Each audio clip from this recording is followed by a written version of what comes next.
ಮಾನ್ಯ ಸಭಾಧ್ಯಕ್ಷರೇ, ನಮ್ಮನ್ನ ಅಗಲಿರ್ತಕ್ಕಂಥ ನಾಡಿನ ಗಣ್ಯರ ಒಂದು ಸಂತಾಪ ಸೂಚನೆಯನ್ನ ತಾವೇನು ಮಂಡಿಸಿದ್ದೀರಿ, ಅದನ್ನು ಬೆಂಬಲಿಸುತ್ತಾ ಅವರೆಲ್ಲರ ಆತ್ಮಕ್ಕೆ ಚಿರಶಾಂತಿ ಸಿಗಲಿ, ಅವರೆಲ್ಲರ ಅಗಲಿಕೆ ನೋವನ್ನು ಭರಿಸತಕ್ಕಂಥ ಶಕ್ತಿ ಅವರ ಕುಟುಂಬಕ್ಕೆ ಭಗವಂತ ದಯಪಾಲಿಸಲಿ ಅಂತೇಳಿ ಪ್ರಾರ್ಥಿಸ್ತಾ, ಏನು ಶೃಂಗೇರಿ ವಿಧಾನಸಭಾ ಕ್ಷೇತ್ರದ ಶಾಸಕರಾಗಿದ್ದಂತ ಒಂದು ರೈತ ಪರ ಒಂದು ಕಾಳಜಿಯನ್ನ ಇಟ್ಟಂತ ಬೋರ್ವೆಲ್ ರಾಮಯ್ಯ ಅಂತ ಖ್ಯಾತಿಯಾಗಿರ್ತಕ್ಕಂಥ ಶ್ರೀ ಬೇಗಾನೆ ರಾಮಯ್ಯ ಅವರ ನಮ್ಮಿಂದ ದೂರ ಆಗಿದ್ದಾರೆ. ಅವರ ಆತ್ಮಕ್ಕೆ ಚಿರಶಾಂತಿಯನ್ನ ಪ್ರಾರ್ಥಿಸುತ್ತಾ, ಅದೇ ರೀತಿ ಸಹಕಾರಿ ಕ್ಷೇತ್ರದಲ್ಲಿ ತಮ್ಮದೇ ಆದಂತಹ ಸೇವೆಯನ್ನ ಸಲ್ಲಿಸಿ ನಿಪ್ಪಾಣಿ ಕ್ಷೇತ್ರದ ವಿಧಾನಸಭಾ ಕ್ಷೇತ್ರ ಶಾಸಕರಾಗಿದ್ದಂತ ಶ್ರೀ ಕಾಕೋಸ ಪಾಂಡುರಂಗ ಪಾಟೀಲ್ ಅವರ ನಿಧನಕ್ಕೂ ಕೂಡ ಸಂತಾಪವನ್ನು ವ್ಯಕ್ತಪಡಿಸಿ, ಇವತ್ತೇನು ನಾಮನಿರ್ದೇಶಕ ಸದಸ್ಯರಾಗಿ ವಿಧಾನ ಪರಿಷತ್ ಸದಸ್ಯರಾಗಿ ಸೇವೆಯನ್ನು ಸಲ್ಲಿಸಿರ್ತಕ್ಕಂಥ ಶ್ರೀ ಡೆರಿಕ್ MB ಪೊಲಿನ್ಫಾ ಅವರ ಒಂದು ಆತ್ಮಕ್ಕೂ ಕೂಡ ಶಾಂತಿಯನ್ನ ಪ್ರಾರ್ಥಿಸುತ್ತಾ, ಅದೇ ರೀತಿ ಭಾರತೀಯ ನಗರ ವಿಧಾನಸಭಾ ಕ್ಷೇತ್ರದ ಶಾಸಕರಾಗಿ ಸೇವೆಯನ್ನು ಸಲ್ಲಿಸಿದಂತ ಎನ್ ರಾಜಣ್ಣ ಅವರ ಒಂದು ಅಗಲಿಕೆ ಕೂಡ ಸಂತಾಪವನ್ನ ಸೂಚಿಸಿ, ಅದೇ ರೀತಿ ಡೇವಿಡ್ ಸಿಬಿಯೋನ್ ವಿಧಾನ ಪರಿಷತ್ತಿನ ನಾಮನಿರ್ದೇಶಿತ ಸದಸ್ಯರಾಗಿ ಉಪಸಭಾಪತಿಗಳಾಗಿ ಹಂಗಾಮಿ ಸಭಾಪತಿಗಳಿಗೆ ಸೇವೆಯನ್ನು ಸಲ್ಲಿಸಿರ್ತಕ್ಕಂಥವ್ರು, ಅವರ ಆತ್ಮಕ್ಕೂ ಕೂಡ ಒಂದು ಶಾಂತಿಯನ್ನ ಈ ಸಂದರ್ಭದಲ್ಲಿ ದೊರಲಿ ಅಂತ ಪ್ರಾರ್ಥಿಸುತ್ತಾ, doctor N ತಿಪ್ಪಣ್ಣರವರು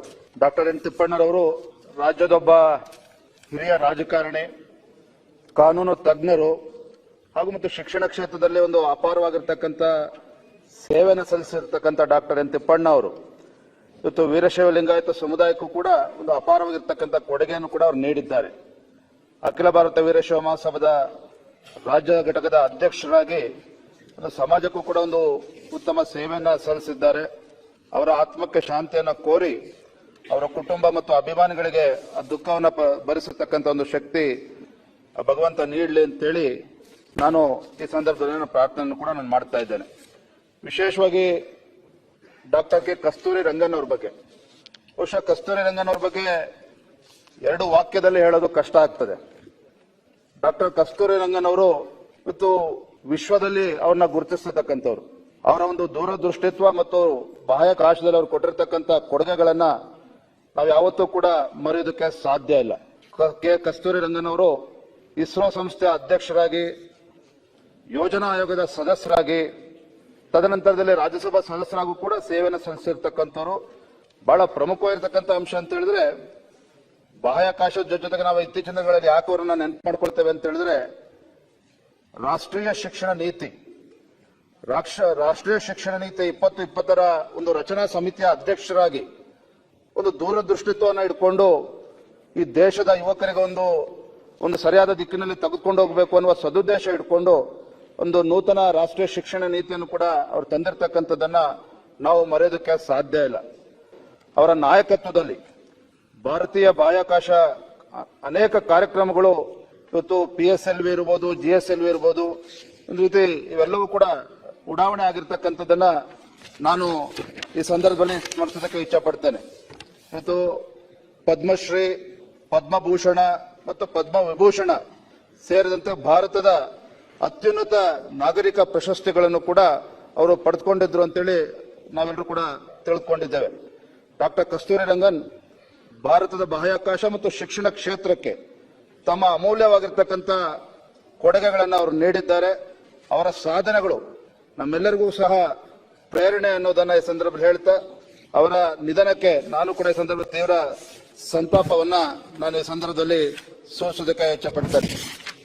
professor Subbanna Ayyappan ಒಂದು ಕೃಷಿ ವಿಜ್ಞಾನಿಗಳು, ಇವರು ಕೂಡ ನಮ್ಮಿಂದ ದೂರ ಆಗಿದ್ದಾರೆ. ಅವರ ಒಂದು ಆತ್ಮಕ್ಕೂ ಕೂಡ ಸದ್ಗತಿ ಸಿಗಲಿ ಅಂತೇಳಿ ಸಂದರ್ಭದಲ್ಲಿ ಪ್ರಾರ್ಥಿಸುತ್ತಾ, MR ಶ್ರೀನಿವಾಸನ್ ಕೇಂದ್ರ ಸರ್ಕಾರದ ಪದ್ಮಶ್ರೀ, ಪದ್ಮಭೂಷಣ, ಪದ್ಮವಿಭೂಷಣ ಪ್ರಶಸ್ತಿಗಳನ್ನು ಕೂಡ ಪಡೆದಿರ್ತಕ್ಕಂಥ ಒಬ್ಬ ಹಿರಿಯರು, ಅವರು ಕೂಡ ನಮ್ಮ ಮಧ್ಯೆ ಇಲ್ಲ. ಅವರ ಆತ್ಮಕ್ಕೂ ಕೂಡ ಚಿರಶಾಂತಿಯನ್ನ ದೊರೆಯಲಿ ಅಂತೇಳಿ ಸಂದರ್ಭದಲ್ಲಿ ಪ್ರಾರ್ಥಿಸ್ತಾ, ಹಿರಿಯರು ಮತ್ತೆ ಸಾಹಿತ್ಯ ಕ್ಷೇತ್ರದಲ್ಲಿ ಅಪಾರವಾಗಿರ್ತಕ್ಕಂಥ ಕೊಡುಗೆಯನ್ನು ನೀಡಿರ್ತಕ್ಕಂಥ GS ಸಿದ್ದಲಿಂಗಯ್ಯನವರು ಸಾಹಿತಿಗಳಾಗಿ, ಕವಿಗಳಾಗಿ ಒಂದು ಕನ್ನಡ ಸಾಹಿತ್ಯ ಕ್ಷೇತ್ರಕ್ಕೆ ತಮ್ಮದೇ ಆದಂತ ಕೊಡುಗೆಯನ್ನು ನೀಡಿರ್ತಕ್ಕಂಥ ಸಿದ್ದಲಿಂಗಯ್ಯನವರು ಕನ್ನಡ ಸಾಹಿತ್ಯ ಪರಿಷತ್ತಿನ 17ನೇ ಅಧ್ಯಕ್ಷರಾಗಿ ನೇತೃತ್ವವನ್ನು ವಹಿಸಿರ್ತಕ್ಕಂಥವ್ರು. ಇಂಥ ಒಬ್ಬ ಹಿರಿಯರು ನಮ್ಮ ಮಧ್ಯೆ ಇಲ್ಲ. ಅವರ ಒಂದು ಆತ್ಮಕ್ಕೆ ಚಿರಶಾಂತಿ ಸಿಗಲಿ ಅಂತೇಳಿ ನಾನು ಪ್ರಾರ್ಥಿಸ್ತೇನೆ.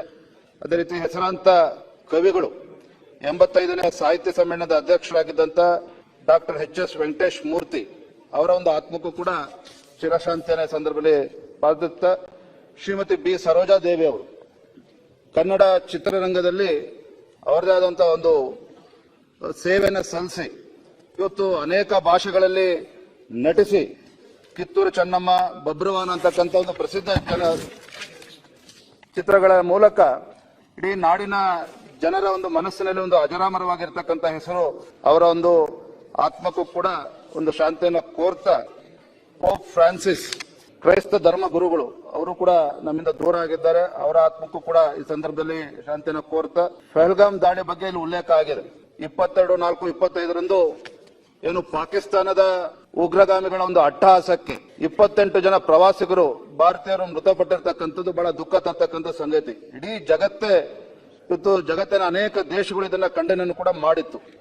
ನಮ್ಮ ಕರ್ನಾಟಕ, ಅದರಲ್ಲೂ ಕೂಡ ಶಿವಮೊಗ್ಗ ಜಿಲ್ಲೆಯವರಾಗಿರ್ತಕ್ಕಂಥ ಮಂಜುನಾಥ್ ರಾವ್ ಅವರು, ನಾನು ಕೂಡ ಅವ್ರ ಮನೆಗೆ ಭೇಟಿಯನ್ನು ಕೂಡ ನಾನು ನೀಡಿದ್ದೆ. ಅದೇ ರೀತಿ ಭರತ್ ಭೂಷಣ್ ಅವರು, ಅವರ ಒಂದು ಅಂತ್ಯ ಸಂಸ್ಕಾರದಲ್ಲೂ ಕೂಡ ನಾನು ಪಾಲ್ಗೊಂಡಿದ್ದೇನೆ. ಸಂದರ್ಭದಲ್ಲಿ ಸ್ಮರಿಸ್ತಾ ಅವರೆಲ್ಲರ ಆತ್ಮಕ್ಕೆ ಶಾಂತಿ ಸಿಗಲಿ ಅಂತ ಹೇಳ್ತಾ, RCB ವಿಜಯೋತ್ಸವ ಇವತ್ತು ನಾವೆಲ್ಲ ಸಾಕಷ್ಟು ಅದ್ರ ಬಗ್ಗೆ ಚರ್ಚೆಗಳು ಆಗಿದೆ. ಆದ್ರೆ ಇಂಥ ಒಂದು ಸಂದರ್ಭ ನಮ್ಮ ರಾಜ್ಯದಲ್ಲಿ ಬರ್ತದೆ ಅಂತೇಳಿ ನಾವ್ಯಾರು ಕೂಡ ನಿರೀಕ್ಷೆನ ಮಾಡಿರ್ಲಿಲ್ಲ. ಸಂಭ್ರಮವನ್ನು ಆಚರಣೆ ಮಾಡ್ತಕ್ಕಂಥ ಸಂದರ್ಭದಲ್ಲಿ ಇಡೀ ದೇಶ ಇವತ್ತು ಶೋಕಾಚರಣೆ ಮಾಡ್ತಕ್ಕಂಥ ಒಂದು ದಿನ ಅವತ್ತಾಗಿತ್ತು. ಇವತ್ತೇನೋ ಆ ಒಂದು RCB ವಿಜಯೋತ್ಸವ ವೇಳೆಯಲ್ಲಿ ಏನು 11 ಜನ ಮೃತಪಟ್ಟಿದ್ದಾರೆ, ಅವರೆಲ್ಲರ ಆತ್ಮಕ್ಕೆ ಶಾಂತಿ ಸಿಗಲಿ ಅಂತೇಳಿ ಪ್ರಾರ್ಥನೆ ಮಾಡ್ತಾ, ಏರ್ ಇಂಡಿಯಾ ವಿಮಾನ ದುರಂತದ ಬಗ್ಗೆ ಎಲ್ಲರೂ ಕೂಡ ಉಲ್ಲೇಖ ಮಾಡಿದ್ದಾರೆ. ನಾವ್ ಯಾರು ಕೂಡ ಅದನ್ನ ಊಹಿಸ್ಕೊಳ್ಳೋಕ್ಕೂ ಕೂಡ ಸಾಧ್ಯ ಇಲ್ಲ. ಆ ಘಟನಾವಳಿಗಳನ್ನ ನೆನ್ಪು ಮಾಡ್ಕೊಂಡ್ರೆ, ಅವತ್ತೇನು ಆ ಮೆಡಿಕಲ್ ಹಾಸ್ಟೆಲ್ ಅಲ್ಲಿ ಏನು ವಿದ್ಯಾರ್ಥಿನಿಯರು ಊಟಕ್ಕೆ ಹೋದಂತ ಸಂದರ್ಭದಲ್ಲಿ ಅವರು ಕೂಡ ಪ್ರಾಣವನ್ನ ಕಳೆದುಕೊಂಡಿರ್ತಕ್ಕಂಥದ್ದು. ಸುಮಾರು 229 ಜನ ಪ್ರಯಾಣಿಕರು ದುರ್ಮರಣ ಹೊಂದಿರತಕ್ಕಂಥದ್ದು ಕೂಡ ಬಹಳ ನೋವು ತರ್ತಕ್ಕಂಥ ಸಂಗತಿ. ಈ ಘಟನೆಯಲ್ಲಿ ನಮ್ಮ ಗುಜರಾತಿನ ಮುಖ್ಯಮಂತ್ರಿಗಳಾಗಿದ್ದಂತ ವಿಜಯ್ ರೂಪಾನಿ ಅವರು ಕೂಡ ತಮ್ಮ ಪ್ರಾಣವನ್ನ ಕಳೆದುಕೊಂಡಿರ್ತಕ್ಕಂಥದ್ದನ್ನು ಕೂಡ ಅದನ್ನು ಕೂಡ ಈ ಸಂದರ್ಭದಲ್ಲಿ ಸ್ಮರಿಸ್ತಾ, ಏನು ಆ ದುರ್ಘಟನೆಯಲ್ಲಿ ತಮ್ಮ ಪ್ರಾಣವನ್ನ ಕಳೆದುಕೊಂಡಿರ್ತಕ್ಕಂಥ ಎಲ್ಲ 229 ಪ್ರಯಾಣಿಕರು ಅವರ ಆತ್ಮಕ್ಕೆ ಶಾಂತಿಯನ್ನ ಕೋರ್ತಾ ಅವಕಾಶ ಕೊಟ್ಟಿರ್ತಕ್ಕಂಥ ತಮಗೆ ವಂದಿಸಿ ನನ್ನ ಮಾತನ್ನು ಮುಗಿಸ್ತೇನೆ.